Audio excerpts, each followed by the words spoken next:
All right, let's move on to running backs. The big injury, of course, is Austin Eckler. The best case scenario happened. Yesterday we said hamstring, the knee hyperextension was mild. I said there's maybe even a chance of season ending. Not the case. We said the best case scenario is he will not play in October and he plays sometime in November. That's what it is. It's 4 to 6 weeks is the report from Adam Schefter. Mostly on the hamstring, okay?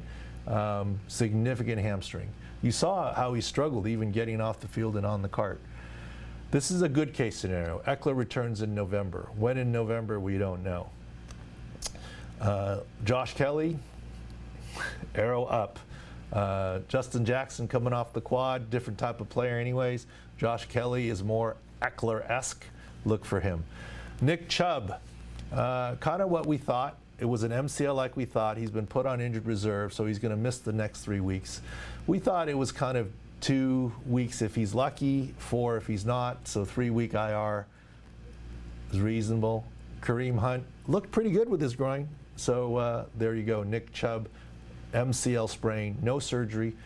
I saw a Twitterverse, a lot of people worried about an ACL. Wasn't an ACL.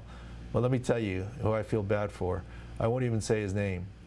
The offensive lineman for the Browns. Imagine how badly he feels in film review today. He got called for holding. He was trying to protect Baker Mayfield, and he threw his guy down, and he threw him into Nick Chubb's knee when Nick Chubb was engaged in a block. So he got called for holding, and he injured the running back. He feels terrible. You know, it is what it is. It was obviously an accident, but that's not going to be a fun film review for him. Chris Carson.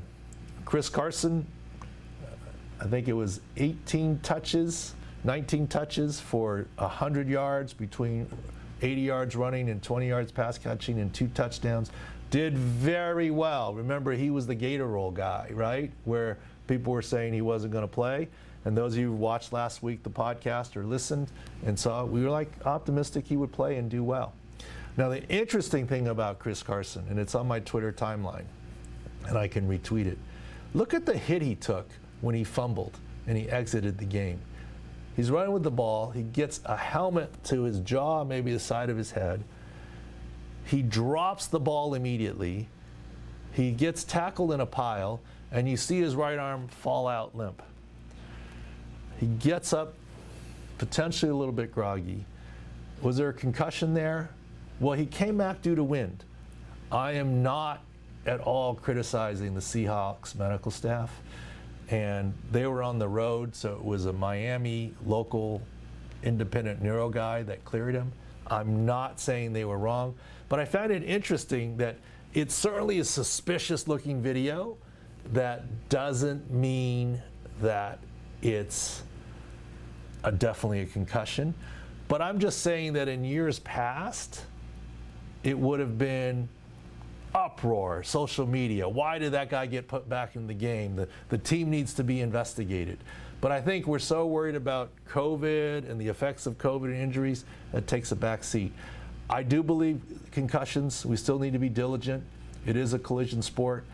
I'm not saying that they did Chris Carson wrong at all. I'm just saying it's interesting to see the public's perspective, how that type of hit and getting put back in the game doesn't get called out anymore. Let me tell you, last year and the year before, if that would have happened, my Twitter timeline would have been full of, how did they let that happen? That's terrible, that's terrible. I didn't hear or see any of that, so I thought that was interesting is all. LaShawn McCoy, ankle sprain, grade 2, not a big deal. When's he going to return to play based on symptoms? Maybe miss another week, we'll see. Kenyon Drake, chest injury, I think he's going to be fine, more of a contusion.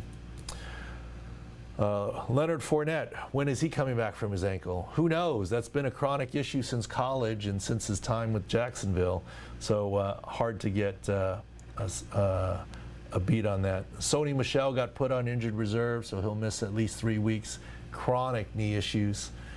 The Patriots knew that when they drafted him, but rookie year, rode him to a Super Bowl, so who can blame the Patriots? Cam Akers, probably another week before that rib cartilage separation because it moves before he's ready to go. Wide receivers, okay, leading up the game today. Devontae Adams, I think, is out. Julio Jones will play. Calvin Ridley will play. Julio Jones with his hamstring. Calvin Ridley will play, ankle. And Russell Gage, coming off the concussion, will play. Atlanta's 0-3. They got to play. They can't be at 0-4. If you get to 0-4, the last team to make the playoffs was in 1992, the then San Diego Chargers. And no, I was not with them then. I'm not that old. But when you get to 0-4, things happen, right? Bad things. Bill O'Brien got fired because he's 0-4 this morning. Let's see, at least this morning, West Coast time. Other wide receivers, Mike Evans, he's a beast. By video, he had a high ankle sprain.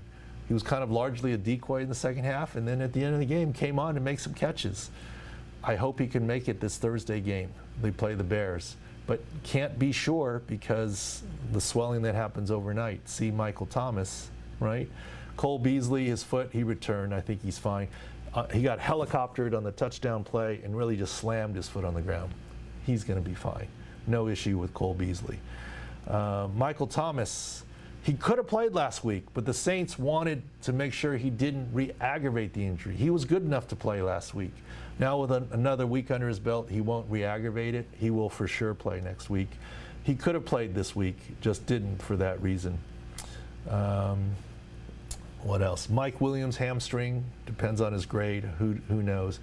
Chris Godwin, same thing, depends on the grade. Henry Ruggs, the hamstring and the MCL is probably getting close.